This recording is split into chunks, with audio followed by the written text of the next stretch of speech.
அண்மை செய்தியை பார்க்கிறோம். திமுக கூட்டணியில் உள்ள விடுதலை சிறுத்தைகள் கட்சி 2 தொகுதிகளில் போட்டியிட உள்ள நிலையில் விழுப்புரம் மற்றும் சிதம்பரம் தொகுதியில் தனி சின்னத்தில் போட்டியிடுவதாக விடுதலை சிறுத்தைகள் கட்சி தற்போது அறிவிப்பு ஒன்றை வெளியிட்டுள்ளது. விவரங்களை செய்தியாளர் லாவண்யா வழங்க கேட்கலாம்.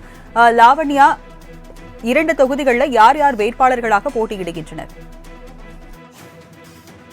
வணக்கம். நாடாளுமன்ற தேர்தலை முன்னிட்டு தங்களுடைய தொகுதிகளில் களம் காண அனைத்து அரசியல் கட்சிகளுமே மும்முரமாக ஒரு ஈடுபாட்டில் ஈடுபட்டு வருகிறார்கள். அதிலும் கூட்டணி கட்சிகளோடு பேச்சுவார்த்தை நடத்தி தங்களுக்கு விருப்பமான ஒரு தொகுதியை பெற்று அதில் மீண்டும் ஒரு வெற்றி வாகை சூட வேண்டும் என்ற மிகப்பெரிய விருப்பத்தோடு இருக்கிறார்கள். அந்த வகையில் திமுக கூட்டணியில் இருக்கக்கூடிய விசிகாவிற்கு திமுகவானது 2 தொகுதிகளை ஒதுக்கியது. அதாவது சிதம்பரம் மற்றும் விழுப்புரம் ஆகிய 2 நாடாளுமன்ற தொகுதிகளை ஒதுக்கியது. தற்பொழுது திமுக கூட்டணியில் விசிகாவிற்கு விழுப்புரம் மற்றும் சிதம்பரம் தொகுதி ஒதுக்கப்பட்டுள்ள இந்த நிலையில் விழுப்புரம் தொகுதியில் மீண்டும் ரவிக்குமாரும், சிதம்பரத்தில் மீண்டும் விசிக தலைவர் தொல் திருமாவளவனும் போட்டியிட உள்ளதாக ஒரு உத்தேச வேட்பாளர் பட்டியலானது வெளியாகி இருக்கிறது.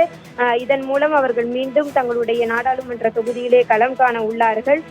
மேலும் அந்த கட்சியினுடைய வட்டாரத்தை விசாரித்து பார்க்கும் பொழுது நாடாளுமன்ற தொகுதி தேர்தலுக்கான வேலைகளானது முன்கூட்டியே நடைபெற்று வருவதாகவும் மிகுந்த ஒரு எதிர்பார்ப்பில் அந்த தொகுதியில் அவர்கள் களம் காண இருப்பதாகவும் ஒரு தகவல் கிடைத்திருக்கிறது. தற்பொழுது விழுப்புரத்தில் ரவிக்குமாரும், சிதம்பரத்தில் விசிக தலைவர் தொல் திருமாவளவனும் போட்டியிட வாய்ப்பு அதிகமாக இருப்பதாக விசிக தரப்பிலிருந்தே ஒரு தகவல் கிடைத்திருக்கிறது.